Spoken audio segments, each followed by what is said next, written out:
best way of and regarding this basic disaster management, I like to say that India is first, or our philosophy is that our body is made up of panch tattva, and those panch tattva are धरती, आकाश, पानी, हवा और अग्नि. लेकिन ये दोनों पांच तत्व जब अपने भयंकर रूप में होते हैं तो they create problems, and that is when we get disaster. So for us, it gives, sometimes it is not really in tune with you, and it gives you earthquakes. And earthquake is I think the first disaster anybody knows. Then you get problem from Akash also when there are cloud bursts in mountainous regions and heavy rains. That also become havoc for the mankind. Then water, in water you get river floods, and through sea there are tsunamis. It again gives you disaster. Air, you have wind storms, which really creates a lot of harm to the environment. You might have seen this time in Bengal there was this some, I forgot the name. So many property was trees were fallen down, and there were car inside and all that. So air is not less disastrous. And finally Agni. So there are forest fires, and there are accidental fires, there are domestic fires. So all these five of which we are made up can create problems for us. So we have to be careful, or we have learned from our experience, from our knowledge, that what should we do. Management is that first we should be able to predict. Nowadays we are in a good position to predict when earthquake will come, quite closely. So we can always prepare well in advance.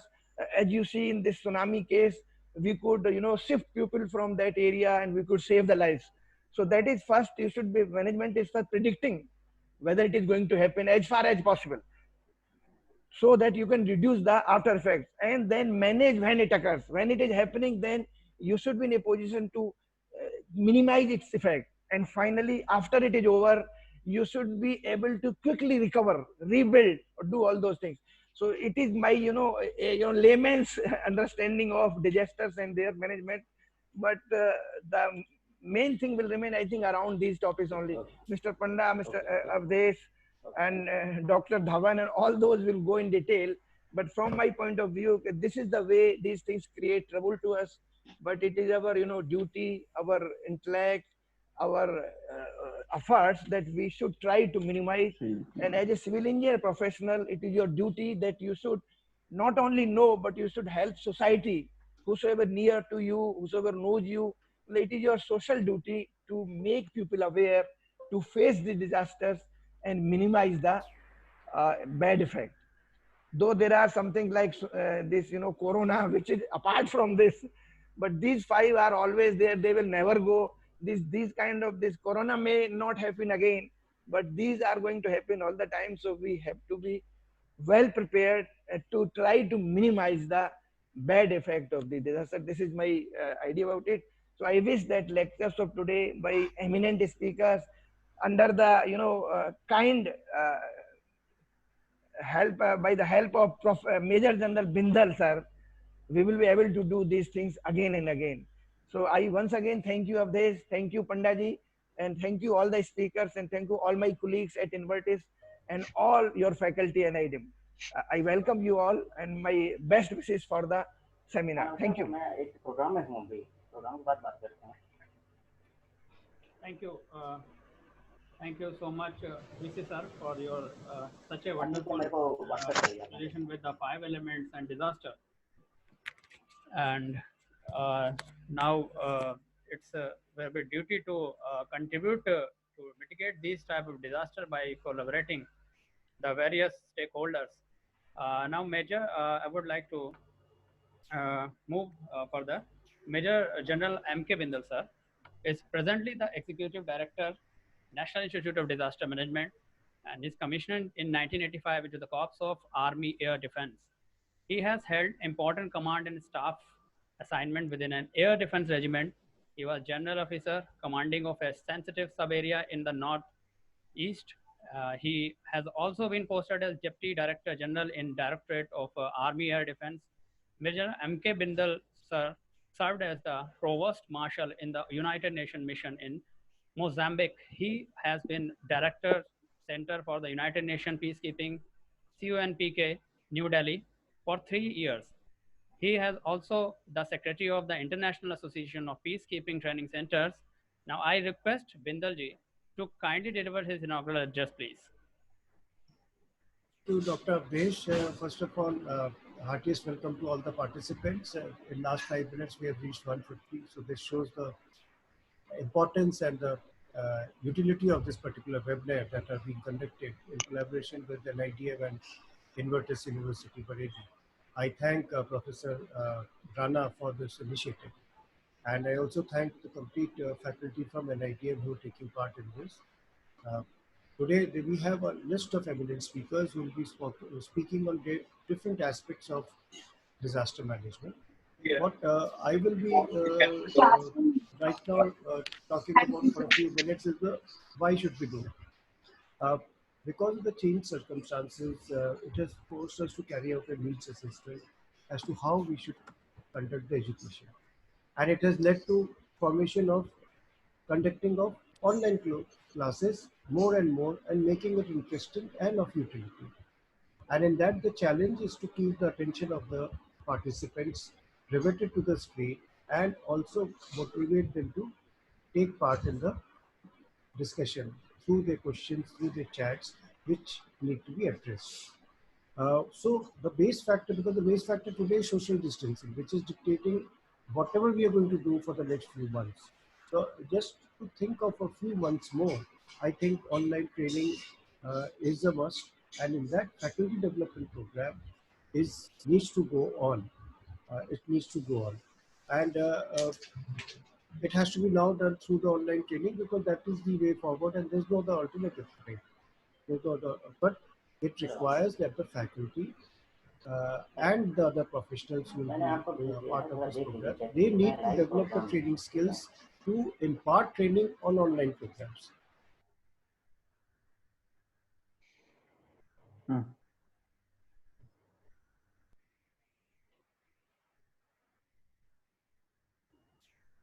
Sir, your audio has gone off. ED sir's audio problem. Awadhesh जी थोड़ा देखेंगे please. Avdesh? I have Sir, he's unmuted connected. myself. Uh-huh. Okay, so what I'm saying is today that physical connect with the students is not there, and during a webinar, that physical connect is very difficult to maintain. So because you can't read the way the student is assimilating you or whatever is the mood of the class, and you change accordingly. So online training itself is a subject which needs to be also thought of while conducting these webinars. And disaster management training and awareness, this particular pandemic has shown that now disaster is not restricted to a geographical area. That so and so area every year gets a flood, so and so states get a cyclone, so and so area gets a landslide. It has come to our doorstep, inside our homes, inside every room of our home. So disaster management training, awareness and workshop and preparedness, mitigation, all these have now become a necessity. Everyone should know about it. Every household should know about it. The basics should be known to everyone. And hence, who else to deliver it? It has to be faculty, whether at school, college, university or wherever.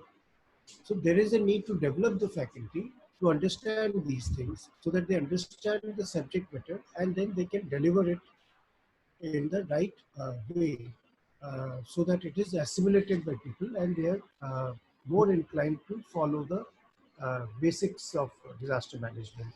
NIDM has also set up an Indian Institute, University and Institute network, which is there on our website.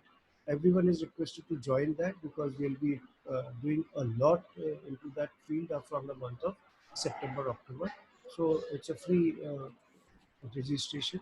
I'll request Ashish Pandaji to take these sometime, just show that screen for 1 or 2 minutes and make the people aware as to how they can join.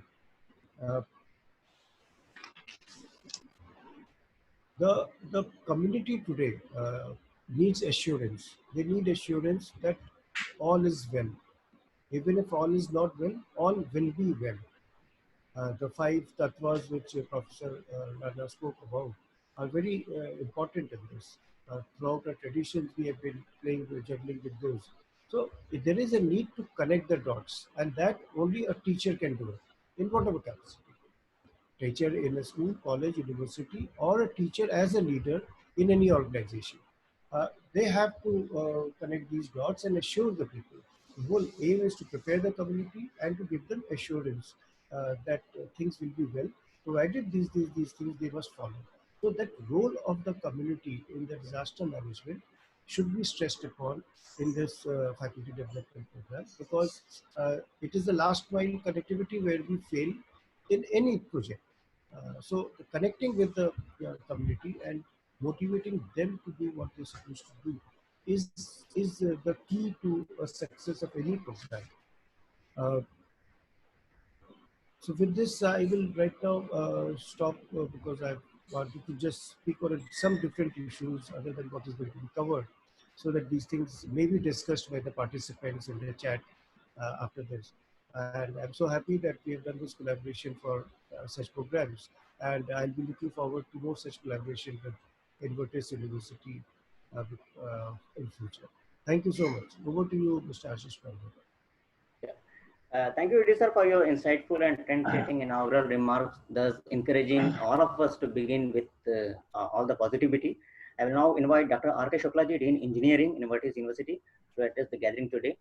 Dr. Shukla is Dean Engineering and Technology, Pharmacy and Agriculture in Invertis University and has nearly 21 years of teaching and administrative experience. He has also authored many books in mathematics and contributed significantly in national and international research. Dr. Shukla. Thank you, sir. Thank you, Panda, sir. I'm audible? Yes, sir. Yeah, sir. Kindly continue. Yeah. Okay, sir. Okay, sir. Honorable Chancellor and Mayor Bareilly, Dr. Umesh Gautam in absentia, Executive Director NIDM, Major General Manoj Kumar Bindalji, awarded Basis Seva Medal, Dr. Y.D.S. Arya, Vice Chancellor, Invertis University, Dr. Anil Kumar Gupta ji, HOD, ECDRM Division, NIDM, and today's speakers, Sri Ashish Kumar Pandaji, who is very active and dynamic, consultant and faculty member, ECDRM Division, NIDM, Dr. Manish Goyalji, Associate Professor, Department of Civil Engineering, Indian Institute of Technology, Indore, Dr. P.K. Joshi ji, Professor, School of Environment Sciences, JNU, New Delhi. I also welcome the participants from across the country who are participating in this FDP training workshop. That is very important on the topic of a basic disaster management. ED has told that every faculty member, every should know, understand about the basic things about the disaster management. I am happy to share that in collaboration with NIDM, Invertis University had organized 2 webinars earlier. First one held on May 15, 2020 on pandemic lockdown and way forward. And this was very successful webinar. There were more than 150 registrations from more than 40 organizations across the country. And the second webinar was held on May 28, 2020, which was on pandemic and Indian economy. There were 178 registrations from more than 45 organizations across the country, and the session lasted for 3 hours. Both the webinars were very useful. Fire is, I want to describe what Invertis University is doing regarding disasters. As we know, fire is one of the major disasters. Fire is one of the major disasters which took many lives every year in our country. We are not much sound yet to fight with this disaster. Fire is a tragic event that can cause severe losses in lives and our properties. As we have seen recently in Australia, forest fire. Even for households and factories, it is tragic. But unfortunately, people think that their places will be safe from fire. However, fire can occur at any time at almost in any building. It is a destructive force and if not addressed, it is destructive force. If not addressed, it in its early stages, the losses can be tremendous. The National Crime Record Bureau (NCRB) reported 80,400 cases of fires accident in India during 2015, resulting in 1,193 injured people and 17,700 deaths, out of which 42.1% of deaths were due to fire accident in a residential building. Almost it is covering 50% of disasters. The National Fire Protection Association has reported that during 2018, there were 13,18,500 fire incidences, 3,655 deaths, and 25.6 billion property loss in United States. As a report by NCRB, the risk ranking of fire hazard in India, please listen it carefully, what we are talking about, the fire disaster. As a report by NCRB, the risk ranking of fire hazard in India growing endlessly, and it is ranked third up by 2 positions in 2018 compared to 2017. Globally, the fire risk is ranked fifth, up by 1 position in 2018 compared to 2017. The NCRB data recorded a total of 1,13,961 deaths due to fire accidents between 2010 to 2014 at an average of 62 deaths per day. That is very unfortunate. For curbing these fire incidences, our construction elements must have fire resistive ability. What we are doing for this disaster, fire disaster at Invertis University, we here at Invertis University have developed a unified testing lab for construction material that is very unique in nearby the region.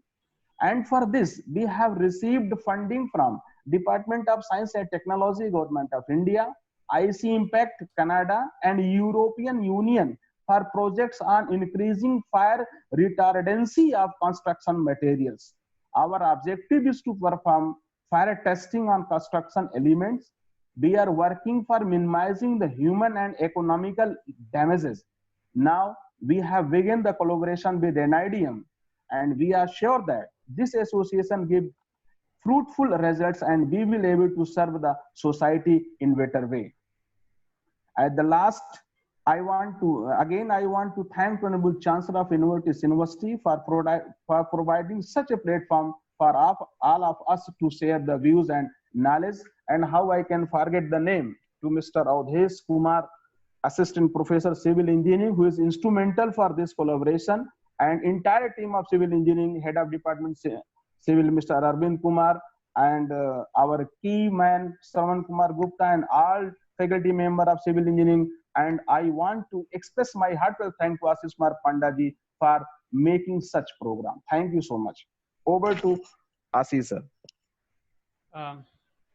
Thank you, Dean sir. You have really presented shocking data about the fire hazards and disasters associated with it. And yes, our university is leading in the fire testing right now. And the credit goes to all the eminent professors we have, and also to your guidance and Vice Chancellor sir and our Chancellor sir.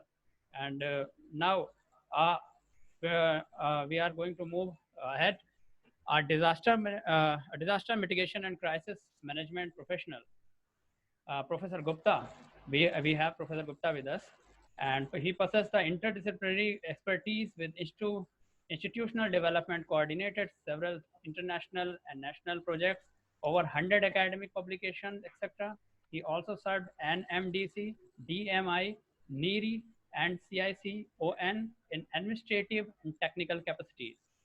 He is coordinator of Technical Advisory Committee of NIDM, member of Governing Council and Academic Research Advisory of several institutions, and high advisory of and high-level ministerial delegation abroad. I will request Professor Gupta sir to kindly deliver his opening remark for today's program. Shri Anil Kumar Gupta ji. Over to you, sir. Very good morning, one and all. Thank you, Avdesh, for inviting me. Respected Vice Chancellor, ED and IDM, Deans, other professors, my friends. In fact, when our seniors have already set the stage for this 3 days program by their inaugural remarks, there is not much remains for me to speak at this moment. I have a dedicated lecture also here. However, since being one of the core team member for this program and also being invited to speak at this occasion, I will share a few thoughts about the importance of this initiative by Invertis University jointly with NIDM. Many of the participants who have joined here, they have a natural interest in disaster management. Some of them might have joined for a certificate, that they want a certificate of a 3 days program. Some might have joined that, okay, let us see what is new in this program and if we can find something new. So people have varied interest, and that varied interest brings people together. And all the interests are welcome from our side also and should be welcome. But while we have designed this program that we call it a basic disaster management program. So why this basic disaster management program? So I would focus on this briefly, that why basic disaster management program is required. What is the difference between other disciplines of engineering, sciences, humanities, and social sciences? There are a number of disciplines in universities, Invertis universities also, several other universities also, several institutions also. And here, when we discuss about disaster management, we find that many of the disciplines are those traditional disciplines, are the applied disciplines only. But what is the difference? In fact, the disaster management is the blend of knowledge with the operational expertise. So the same knowledge, for example, the knowledge of seismology, when we try to put into understanding the earthquake behavior better, so that is disaster management. The knowledge of chemical engineering, when we try to understand the process accidents or the process risks of fire, explosion and kind of things, so it is the same chemical engineering. Similarly, it is the same mechanical engineering that is used for the hazard and operability analysis. So this is a blend of knowledge putting into some kind of operational use. So this is disaster management. Now, this is also a reality that disaster management is not new. Although we are listening about disaster management more often now, it is not a new subject, because disasters are also not the new thing. Disasters were taking place in the past also, in the historical times also, and now also. But now what is the difference? We are more systematic, we are more comprehensive, and now we call for holistic approach to disaster management. So it's kind of a complete cycle, complete discipline, not only one component are not having a compartmentalized approach. So we are focusing more on interdisciplinary dimensions. So if we say that whether engineering can complete the disaster management, not true. If we say that environment science can complete the disaster management, not true. If we say that the social sciences can complete the disaster management, not true. All the sciences and engineering and other dimensions have to come together to make the subject of disaster management. So this is also another special dimension of disaster management, that human angle is important, environmental angle is important, technical dimensions are also important. Besides this, the issues of governance are also equally important, because despite of having the best technology, every knowledge, if governance is not there, we are not able to implement it. So we are now focusing about the integrated approach to disaster risk management. One of the previous speaker very rightly pointed out that fire is a kind of a major catastrophe, and the deaths and damages by fire is increasing day by day and very fast rate. Similarly are the accidents. If we take account of the deaths by road accident itself, In fact, it will surpass the total deaths by all other disasters in our country. Just for road accidents. If we add other accidents, the figure will be very high.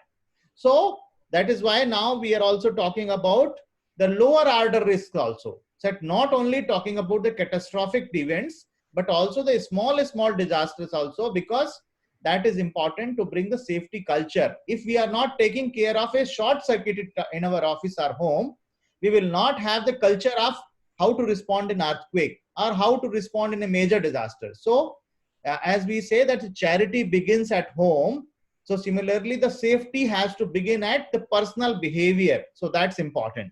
And now coming to the final point, that what is the purpose of basic disaster management? I would focus on two dimensions. One is the disaster management being multidisciplinary. Each and every person, whether it is a doctor, whether it is an engineer, whether somebody is a veterinary doctor, someone is a NGO person, someone is a social activist, someone, even a legislator or a politician, how we integrate the disaster management knowledge into our own discipline. This is also the important lesson. So doctor should not become the disaster manager. Doctor should remain the doctor, but doctor should learn disaster management to integrate into how hospitals will be more prepared, how the health systems would be more prepared. Similarly, it is for the other disciplines as well. That when disaster risk is there, we work for reducing the risk, and then residual risk is there, so we have to address. So this is very important. Now we must be witnessing our Prime Minister, Honorable Prime Minister's call for focus on local. That is very important, because our late Mahatma Gandhi also laid emphasis on local self-reliance. The local self-reliance is that is the real independence. That is the real self-dependence. So that is what we require and we want to bring in the area of disaster management also. We have been visiting several parts of the country. Many of the time local officials meet us. They say, sir, please depute one battalion of NDRF here. Can we deploy NDRF battalion in all the districts? Not possible. So what is the alternative? Now we are talking about this SDRF, State Disaster Response Force.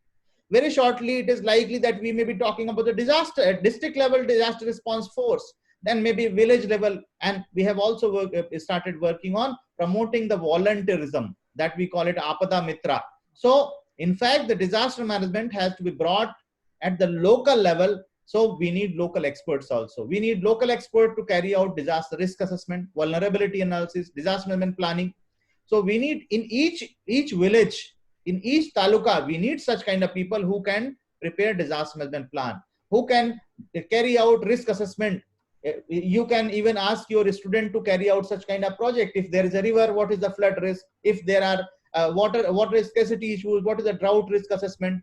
If there are industries, what are the industrial risk assessment? So you can ask these students. So this is a kind of a benefit of this basic disaster management course, that it will help inculcate a little bit of knowledge and more of a culture and a thought process about thinking about the safety, thinking about the disasters, thinking about the emergency response and preparedness in our own life, in our society, and integrated into our discipline. So with this, I stop here, and my best wishes to, and I welcome all the speakers. Many of the speakers are my professional and personal friends also, and some of the participants here have been my past students also, who are now very senior faculty positions. They are occupying even dean and head of department. So it is really a pleasure to see the colleagues and students growing to such endeavors. My all best wishes to Invertis University and to the entire team. Thank you very much. Thank you, Professor Gupta sir, for setting the tone of today's program. Now we formally begin with our session. And the first talk is about climate change and DRR. And it's delivered by Dr. Manish Goyal sir. And Dr. Manish Goyal sir from IIT Indore, who will speak on climate change and DRR, as I recently told. He's an associate professor at IIT Indore, and Dr. Goyal has a research interest and works in the areas of resilience of river basins and hydrological modeling, hydroclimatology, and statistical downscaling. irrigation management, and crop modeling applications. Multivariate statistical analysis, machine learning, models, and data mining, etc. Sir is also JSPS Fellow, Commonwealth Fellow, Erasmus Fellow, PAINT, Indo-US Vary Fellowship, Inspire Fellowship, etc. He received Best Theoretical Oriented Paper Award in American Society of Civil Engineers, ASCE 2018, and was awarded American Society of Civil Engineers, ASCE's Visiting International Fellowship in 2019. So, Dr. Manish sir, I welcome you, and over to you for your presentation. Okay, thank you, Dr. Abdesh. Can you hear me? Yes, sir, quite audible. Okay. Thank you very much for Invictus University, Professor Aryaji, Vice Chancellor, Major General Bindal sir, ED and IDM, and Dr. Shuklaji, Dean Engineering, Professor Anil Gupta, and Professor Panda, who has invited me to give a talk on climate change and disaster risk management. So I think I was listening the BC and Bindal sir. They will talk about the Panchatattva. So that's quite all right. And from Panchatattva onwards, we'll start with ecosystem resilience in terms of climate change. I will share my screen with all of you now.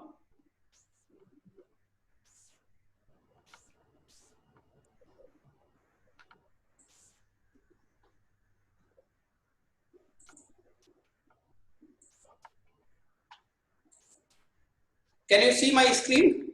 It is coming, sir. We can see. Okay.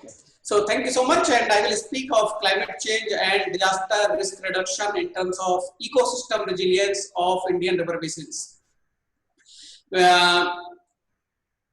This study, what I will talk about in next 40 minutes, has been already published, and it has received an attention of electronic and print media. Like if you see, this has been published in Hindustan Times on 3rd of October 2017. Only 1 in 4 rivers can add agriculture during the drought. This was also published in Hindu. This was on the web page of Department of Science and Technology, Government of India, Twitter and Facebook pages. This has got attention from Hindi news media, Dainik Jagran. देश के 2/3 हिस्सों में जलवायु परिवर्तन से लड़ने की क्षमता नहीं. So climate change and disaster risk reduction. So जलवायु परिवर्तन से climate change and लड़ने की क्षमता नहीं, disaster risk reduction. So that's how I will begin. And the motivation of this study, as we have said already, the tone, the disturbances that we talk about: fires, drought, flooding, windstorm, insect outbreaks, anthropogenic activities. There are so many disturbances occurring in the nature on day-to-day basis. I will take out of these disturbances drought. So if we see in last 20 years, the major drought years were 2002, 2004, 2009, 2014 and 2015. And in the future, these drought intensity, frequency and severity of the droughts are anticipated to increase under the global warming and climate change as per various IPCC reports, Intergovernmental Panel on Climate Change, and many other regional and international research papers.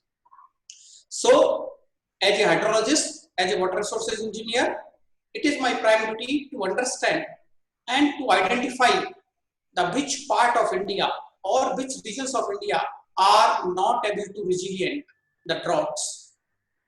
Whether they can cope up with the droughts or they cannot cope up with the droughts. Whether they can, if they can cope up with the droughts, how much they can cope up. What is the or amount of percentage. So that kind of things we will see in the next 40 minutes. So for this purpose, the study area we have taken across the India. So in India, we have divided in terms of river basins. So basically, we have taken the water boundary instead of geopolitical boundary. So if you see it here, if you can see my cursor, this is the first river basin, the Indus River Basin, and this has an area of around 4,53,000 square kilometer. Then if you see this 2A, this is a Ganga river basin, and this is an area of 8,61,450 square kilometer. Then you have a Brahmaputra river basin, Assam, Arunachal Pradesh. Then you have a Barak and other river basins.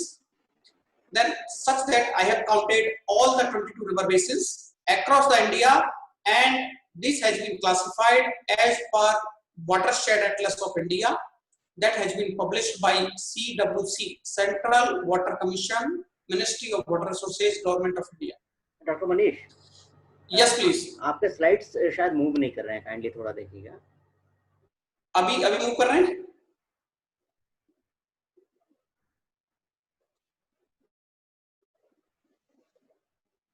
Slide move कर रहे हैं sir? नहीं, अभी नहीं कर रहे हैं मनीष जी. तो मैं प्रेजेंटेशन दे दूं सर किसी का आपको? फुल स्क्रीन वो उस पे किया है क्या? प्रेजेंटेशन मोड पे किया है क्या? अभी नहीं. हाँ, प्रेजेंटेशन मोड पे किया है. अच्छा, तो अवधेश जी को भेज दीजिए. I think Awadhesh ji can run from his side. Sir अभी कर रहे हैं? हाँ, अभी तो मूव कर रहा है. अभी मूव कर रहा है. एक बार आगे बढ़ा के देखिए. Okay. हाँ, अभी चल रहा है. Now you can. ओके. अभी okay, so I am sorry, I don't know. आप मेरे को पहले बता दिए थे. सो ओके, कोई बात जी. Please proceed. Okay, so motivation, I just mentioned that we got several disturbances in the nature: drought, flood, windstorm, insect, fire, anthropogenic activities, volcanoes, earthquakes, many other. And I will predominantly talk about the droughts in this next 40 minutes. Because as per various reports, droughts in terms of intensity, frequency, and severity, they are bound to increase or anticipated to increase under global warming and climate change. So it is my prime duty to understand, to identify the regions in the country which are not resilient to the drought. For this purpose, I have taken 22 river basins across the India. If you see it here, I hope you have not seen the last time. So this is the first river basin. This is Indus river basin. This is 4,53,000 square kilometer. This is the Ganga river basins 2A. This is 8,61,000 square kilometer. Then you have Brahmaputra, Barak, Godavari, Krishna, Kaveri, Suvarnarekha, Brahmaputra, and Baitarni, Mahanadi, Pennar, Mahi, Sabarmati, Narmada, Tapi, and all the rivers across 22 rivers across the India. Okay, so once I understood my motivation, once I understood my study area, what are the data I required to understand the climate change and disaster risk reduction in terms of ecosystem resilience. So here are I have listed the data. If you see it here, first data is net primary productivity, NPP. This data we got from MODIS satellite from NASA, and the spatial resolution is 1 kilometer by 1 kilometer. So it means I have a data on a grid of 1 kilometer by 1 kilometer that is available with me. That's the meaning of spatial resolution. Evapotranspiration data I got set from MODIS satellite images, NASA, and the spatial resolution is 1 kilometer. Then we got the land cover classifications that I got from USGS. That's resolution is 500 meters, half a kilometer. Then we divided the India into the Copenhagen climate classification. That's from CRU, Climate Research Unit, University of Western Jilla. And that has a spatial resolution of 0.5 degree by 0.5 degree. So this is approximately 52 kilometer by 52 kilometer. So in 2,500 square kilometer, let's say approximately we get 1 point. Then we have precipitation, where we get a daily rate rainfall data sets from IMD. So that spatial resolution is 0.25 by 0.25 degree. So approximately I can say 26 kilometer by 26 kilometer.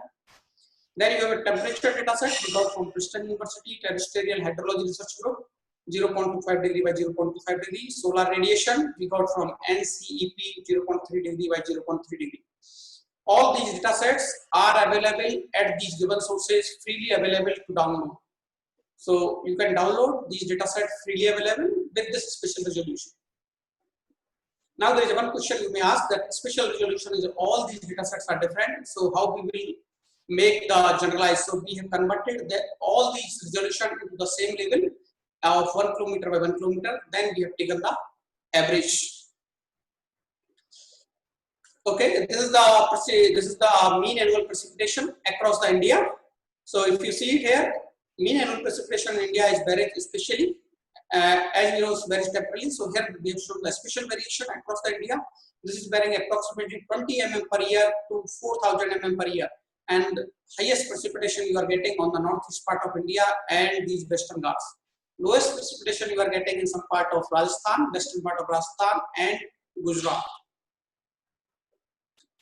Okay, so once I understood my motivation, study area, data I have used, and then what is my methodology to compute the ecosystem resilience. In order to compute the ecosystem resilience, I need to understand the few definitions. First one is the net primary production. Rest of the definition I understand: precipitation, temperature, land use, and cover.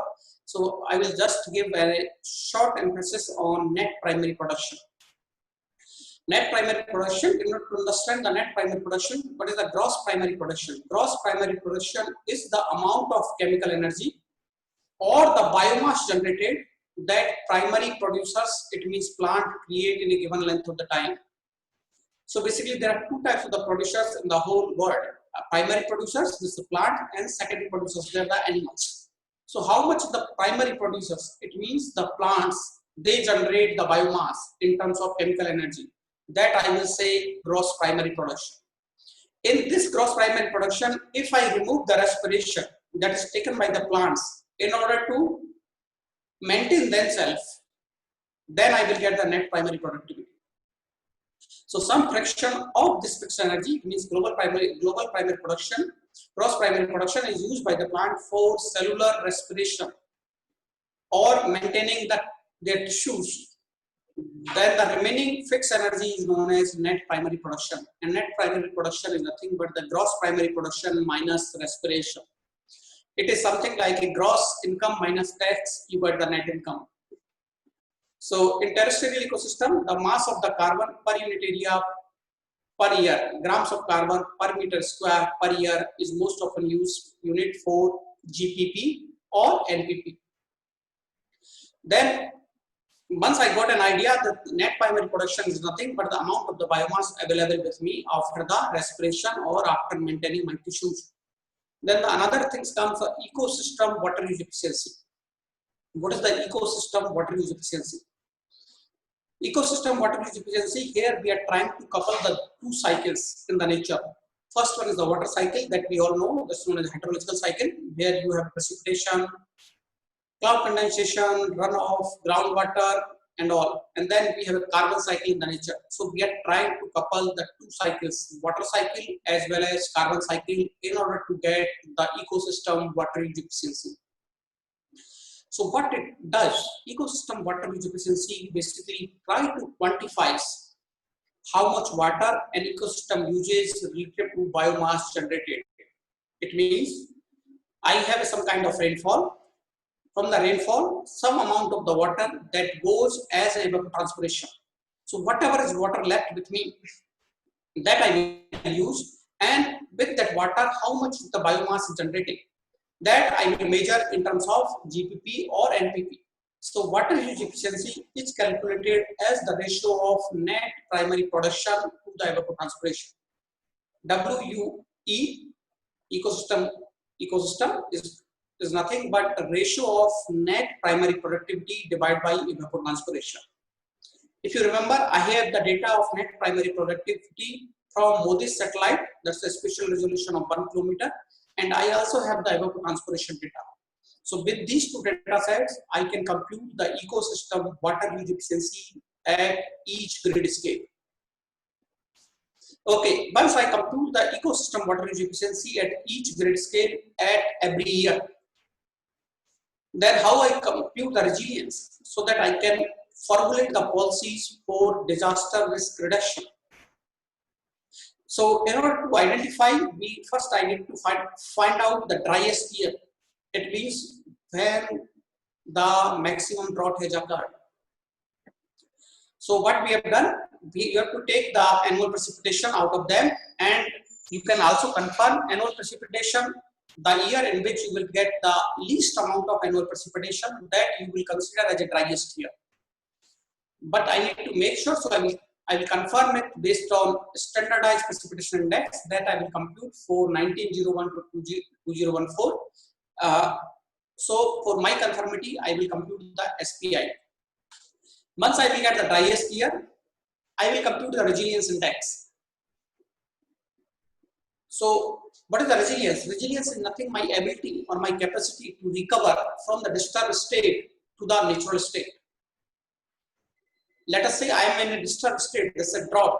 From drought, how can I come to the natural state? So water use efficiency in the driest year, D4 driest year, divided by water use efficiency of mean of all the years. So based on that, I will compute the resilience index.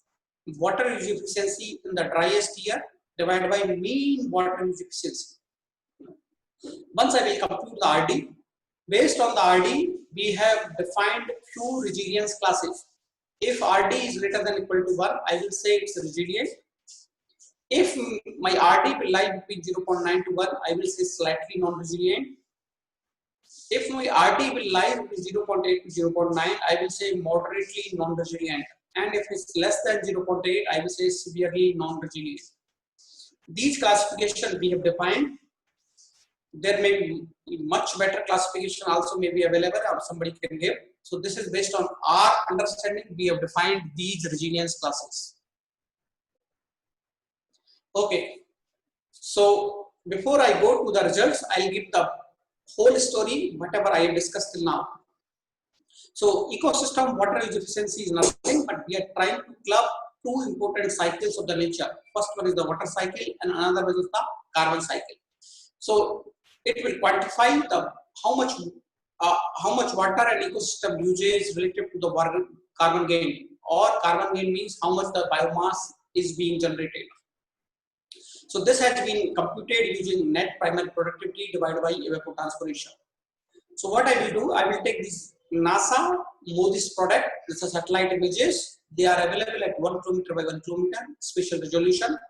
I will get the net primary productivity data and evapotranspiration data, based on which I will compute the ecosystem water use efficiency NPP divided by ET.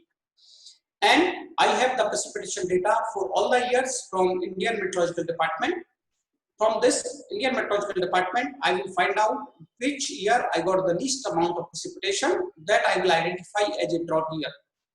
In order to confirm that, I will also compute the SPI, and I will confirm that the same drought year is applicable. And thus my hydroclimatic disturbance to this natural phenomena. I will couple both of them and I will compute the eco-resilience index, water use efficiency in the driest year divided by mean water use efficiency. And once I will get the RD, I will do the ecosystem resilience analysis, whether my river basin is resilient, severely non-resilient, or less resilient, whatever it is. So what is the characteristics of resilient ecosystem? The characteristics or the properties of the resilient ecosystems is that they absorb the disturbances. If the system is resilient, and if you are trying to do some kind of disturbances, first of all, it will absorb the disturbances. Then it will sustain its productivity by increasing or maintaining the water use efficiency under the disturbed condition. Here my disturbed condition is drought.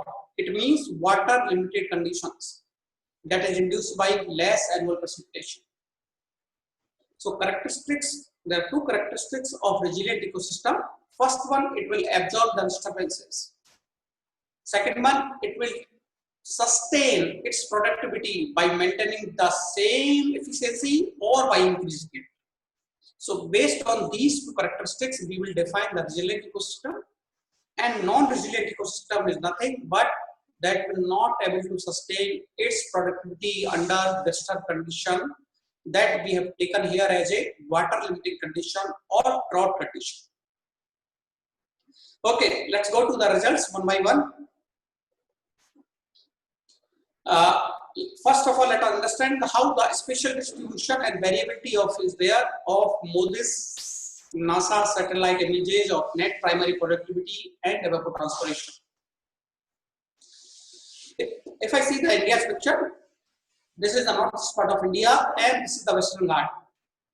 When I have shown you the spatial variation of annual precipitation, you may have noticed that we have higher amount of precipitation in this part and in this part. So higher NPP, it means greater than 15,000 grams of carbon per meter square, was found in forest dominated northeast and Western Ghat.